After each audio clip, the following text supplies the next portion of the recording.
Hurmatli do'stlar, mening atim Yanish Pap. Men Kelet kompaniyasining sotuv jinoyatiga direktoriman. Assalomu alaykum hurmatli obunachilar. Biz bugun Almaty shahrida Kleta zavodiga keldik. Polni ishlab chiqarishi bilan tanishdik bu katyollarni. Bizanikidan ancha farqi bor. Kraska sepilib, boshqa bo'lib, ustilari apishki bo'lib, zakonniy bo'lib chiqayotgan ekan. Xudo xolasa bu zavod bilan biz hamkorlikni boshlamoqchimiz, chunki O'zbekistonda sotilayotgan Limax katyollar bilan deyarli bir xil ichi ishlanilishi. Endi bu yog'iga xudo xolasa mana Almatadagi shu Kleta zavod bilan hamkorlikni boshlamoqchimiz. Inshaalloh bu katyollarni sizlar bilan tanishtirsam. Xo'p, bu yerda hozir ko'rib turganinglarda ikki xil katyol bor ekan. Katyolning farqi garelkada bo'ladi. Xitoy garelka qo'yilgan, ikkiga bu yoqda mana ko'rib turganinglarda dumaloq garelka qo'yilgan.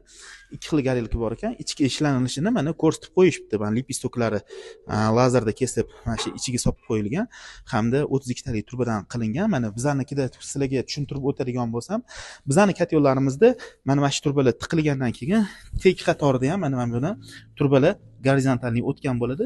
Shuni hisobiga teplobmenlik kuchliroq hisoblanadi.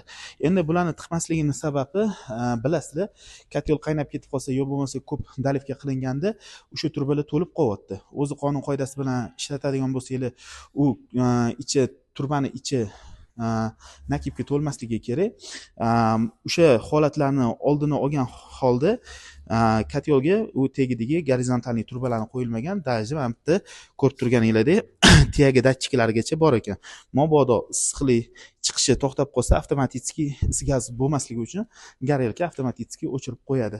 Bu yerda faqat gazli katyol ko'rib turganinglardek mana bu yoqda elektritskiy katyollar ham bor.